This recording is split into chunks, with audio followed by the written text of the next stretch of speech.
What's going on, guys? I am Toxic Jordan. Welcome back to the channel. So today we're going to be doing a team building guide for the new stage of the Extreme Super Battle Road event, which is going to be the Team BARDOCK category. So this should be a fun one. Pretty easy on the team building side of things. This is definitely going to be a shorter video because if we take a glance at the Team BARDOCK category, obviously it is only, the 5 Saiyans that are a part of the Team BARDOCK squad: Bardock, Shugesh, Tora, Borgos, and Fasha. And then obviously the giant ape versions of them as well. But there's very, very slim pickings here on this category. So we are going to be going over most of the units that you see in front of you here. A few of them are pretty outdated at this point. Obviously, you don't want to use anything in this bottom row down here. And then the giant ape ones are pretty outdated at this point as well. Though, I guess it's worth noting that if you do get those giant ape transformations off, then I suppose that is a good thing, right? But yeah, so without any further ado, we'll go ahead and jump in. First thing I did want to mention, though, is that it does kind of suck that there's only one, actual Team BARDOCK leader on the category. So you probably won't want to use this guy. He's one of the weaker units on the category, actually. So yeah, there are some other viable leaders in here that we'll go over. Namely, we have the Dokkan Fest BARDOCK. So every single unit on this category is on storied figures and pure Saiyans. Excuse me. So, yeah, so you can make a full 200% team with him. He is probably the best lead. Not probably. He is definitely the best lead that you can put forward for this team. So if you have him, then your team building is going to be very, very easy. I forget what this guy... I know this guy has to build up a little bit, which obviously isn't the best for Super Battle Road. And then if he has an ally who's Goku, which is not going to happen, and an enemy who includes Frieza. I don't believe there are any Frieza enemies in this fight. Oh, in the final phase there will be. So he'd be able to get his full passive active in the final fight, which he'll actually have type advantage in, so that could be interesting. But yeah, this guy is definitely going to be good for his leader skill. And also, he gets a scouter, right? Oh, okay. So this is the part that's conditional based on these. So you're only going to have the scouter in the final fight. I see. Okay, so next up we have the Tora that came out alongside BARDOCK. He's a storied figures lead, which works because all of the characters here are on storied figures. So you can definitely use this as a leader if you needed to. If you're going for anything less than the BARDOCK's 200% lead, though, you're probably going to have to use a lot of items and stuff. I don't imagine that they're going to make this stage super free if you're using like 130% leader skill. So be prepared for that for sure.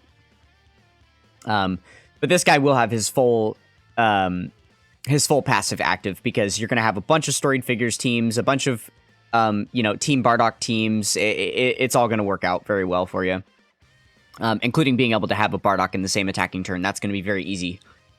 Unfortunately for me, I won't be able to use this guy. This is one of, 5 cards in the entire game right now that I haven't pulled.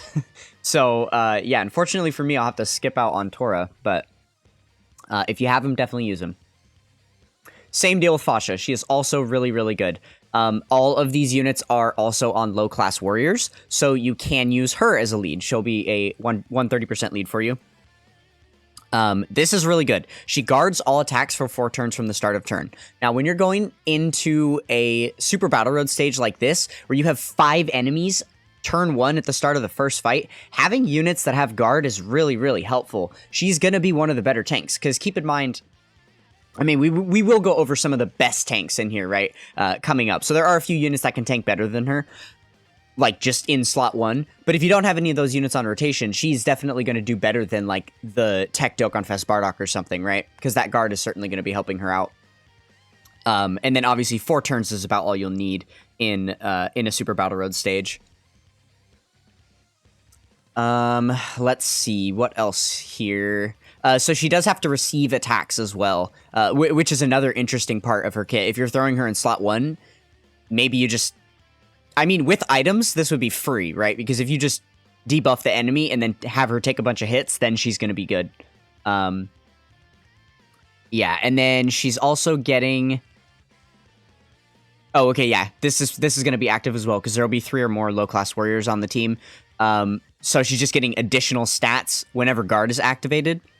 That's really good. So basically, she's going to be getting 60% attack and defense every single time. Every single time she gets hit, which is insane. So she'll build up very, very quickly for you. Oh, this is weird. His little animation is bugged. I have not seen this happen yet. It should be showing his little... Oh, what if I do this? There we go. Okay. Okay, so we have the yellow coin LR BARDOCK here. So he's probably not going to be a lead you'd want to use. I don't even think you can make a full super or a full physical team with this. Well, 1, 2, 3, 4, 5. Yeah, you can't. You can't make a physical team here. So you're not going to be able to use him as a lead, unfortunately. But he is going to be pretty decent for you. He's going to be one of the strongest attackers on the team for sure. This will be one of those surefire units that him and the Dokkan Fest BARDOCK are definitely going to be one-shotting enemies. So you can definitely look forward to that. And then in the final phase, he's going to have guaranteed crits against the Frieza enemy, which is going to be nice. And then, oh yeah, he also does get a lot of ki and a lot of defense when you're facing off against multiple enemies. So that's going to help you out for the first 2 fights there. You know, I do... Kind of talking about this, I'm realizing I really do like when they do this with Super Battle Road stages, where they give us a fight that has a lot of enemies and then some fights that have less, because there are so many different passive skills that have different effects, and it's nice to be able to have some value for these characters, right? It's really bad when you have some of the strongest units on the team and their passives are entirely dependent on them being facing off against only one enemy, and then you have a fight like, I don't know, let's see if there's a good example. Like this, right? It's like, what units facing off against one enemy are going to see any value in a stage like this that has just so many enemies littered through the whole thing? It'd be so much better if they were to limit and change up the numbers on them. Like, this transformation boost one's really good. Yeah, like, this is horrible. I hate when they do this kind of thing. So yeah, that's just a little side rant. An interesting thing you are definitely going to see. I guess it makes sense because it's such a small category, and there are multiple units on the category that, you know, benefit from fewer enemies or more enemies. So I guess maybe they did that on purpose, just to make sure that all of the strong units on the category can see value here. But I say they should do that every time.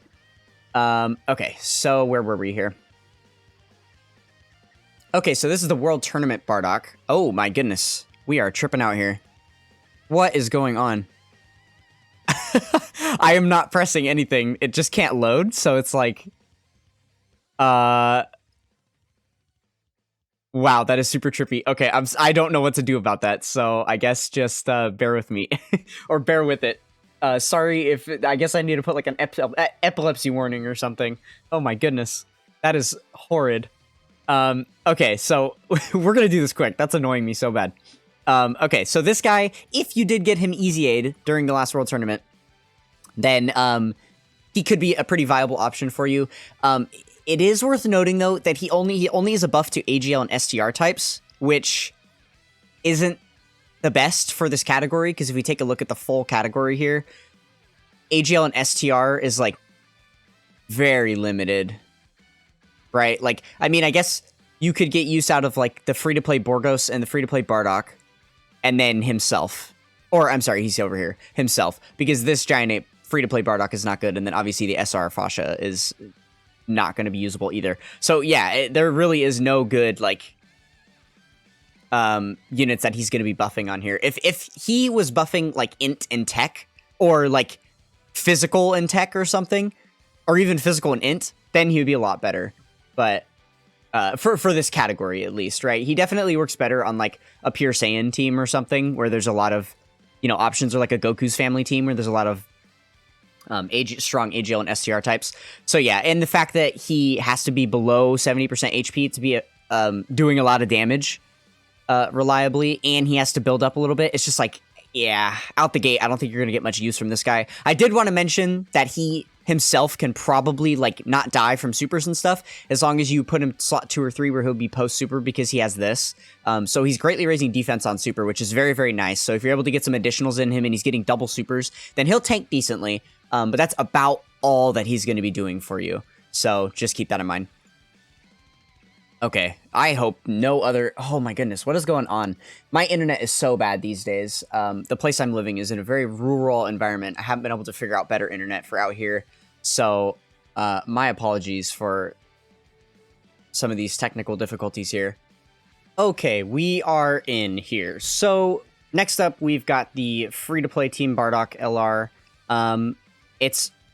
This is such an outdated unit. This unit needs to easy A so badly, and we can't even rainbow this unit. Remember, we can still only get this unit to 90%, which is insane, that after all this time, they have just kind of neglected it, especially after doing, you know, all the buffs to the whole Team BARDOCK thing that they did a little while back. You'd think they would have easy A'd this unit then and made us, you know, available to rainbow him, but alas, they did not. So, unfortunately, that means that the only thing he's really going to be providing is 60% support, and that's about it. He can't really do anything else for you. I mean, on his super attack effect, he does, what is it? I thought, where am I reading? Oh, this one. So on his 18 key super, he raises superclass allies attack by 30% for one turn, so you can get even more attack that way. But you're probably, if you have this guy on the team, you're always going to be running him in slot 3, so that's kind of a useless ability. But yeah, just noting that he's there, and then also if you have no other options, this is a decent leader for you, because it's 120% lead to, you know, any of the units on the category. Okay, and then all the next units I have here are the free-to-play Team BARDOCK squad. I am curious, maybe I'll make a video trying to no item the stage with a full free-to-play team, just only using free-to-play cards.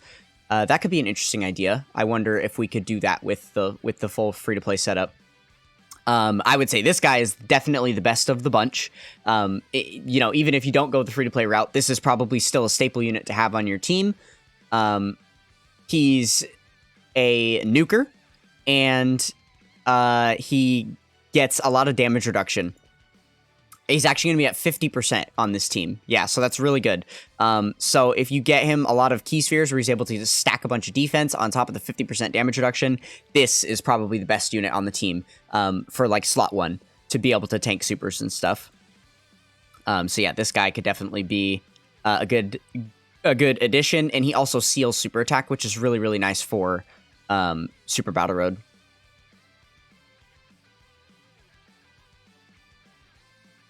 Okay, so then we have the Shugesh. He's going to be all right.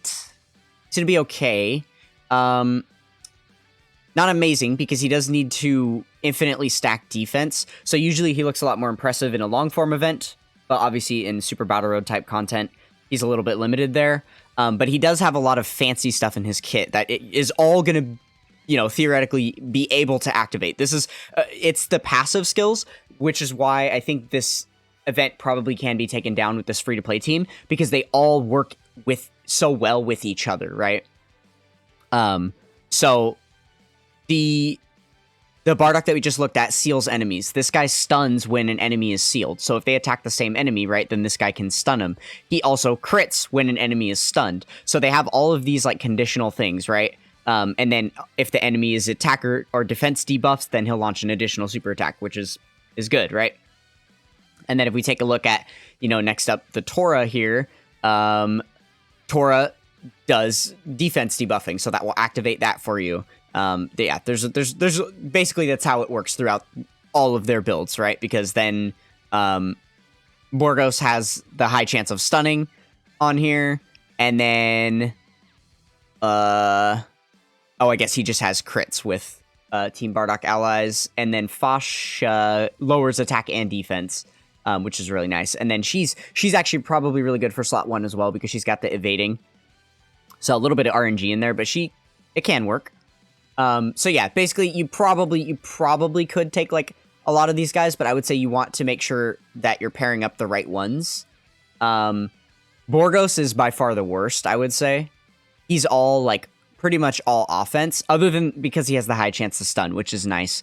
Yeah, I don't know. Maybe on the full Team BARDOCK setup, he would still look decent enough. He's definitely not as bad as like the Birder situation with the Ginyu Force squad, right? Because the Birder is just like so much worse than everybody else. But that's just because there's flaws with this kit. There's no real flaws here. He just doesn't have he's not built as defensively. Though he does get the great defense raise on super, so that does help too. But yeah, okay, so there was one more unit that I wanted to take a look at here. And that's this guy. So I'm actually curious about this guy. This was one of those worldwide download celebration special units where they did the global versus JP, like battle, or it was like the raid event, and then whoever played more events and won got a certain card, and then the losers would get the other card. They actually they didn't do it last year during the worldwide download celebration, which I was really bummed about, because usually what will happen is, each version of the game between global and JP will get their reward card, and then on the following anniversary in the shop where you can buy all of the units with the special anniversary coins that they give out, they make these units available to you in there. So you can just rainbow the one that was given to the opposite version at the following anniversary, following whatever worldwide download celebration. But they didn't do it last year. So unfortunately, when the 8th anniversary comes, there's going to be no new unit for us to get. There's no like unit that's only on JP right now. So that's a little segue that I'm bummed about. I hope that they do bring that back, because I thought it was fun. These units are neat. But yeah, so this was one, I think this was from like the last batch, actually. During the 7th anniversary, we were able to buy this guy in the shop. It was the one that, JP had won, and we got, I believe it was a first form Frieza.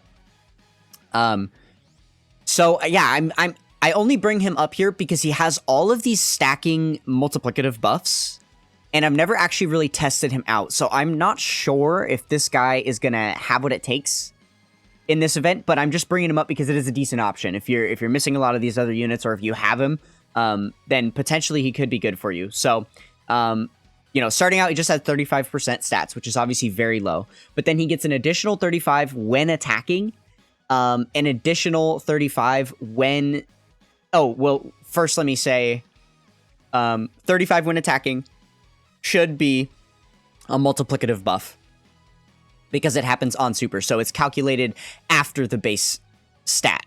So that is going to do more than 35% for sure. And then same with this, when performing a super attack, that's also a multiplicative buff. So he has two separate multiplicative buffs, which if you think of like Tech,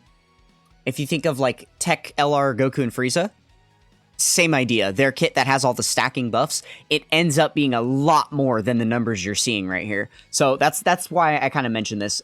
This is just a regular buff though. But obviously there's going to be extreme class enemies the entire time, so he's always going to have that up. And then here he gets key 3, 35% stats against one enemy, and then he gets key 5, 35% stats against 2 enemies. So he is going to see both of those buffs throughout the fight. Obviously for the first 2 fights, he'll see the better one. But, he'll get 1 additional with a medium chance to be a super, and then 2 additionals with a medium chance to be a super. So that can be very nice as well, because he also has 35% buffs on his super attack effect. So with multiple super attacks, right? You're seeing how all of these numbers adding up could maybe make this guy decent, right? So yeah, I am curious about him. The only thing is, if we take a look at his rainbowed stats here, he only has 5,000 defense. That's really low. So yeah, I don't know. I might end up using him on the team just as kind of a meme, or just to see what he looks like. So look forward to that. But yeah, I think that is about everything. Normally I would do the part where we jump over to the in-game section, and then I would build teams out for you guys, but this is going to be extremely redundant. We're going to be using like 4 or 5 of the same units on every single one of these team builds. It's all pretty much the same, and every single one of the characters that I marked as a potential leader for this category does have a leader skill that supports every single unit on this category. So there really is, you're free to build the teams how you want, pretty much. So just find whatever unit in your box that's on this category that has the highest stats in their leader skill, and then use that as your leader, because they'll all be on it. That's pretty much how it's going to work. So yeah, good luck in your runs, and that is going to do it for this one. I will catch you guys next time. Peace!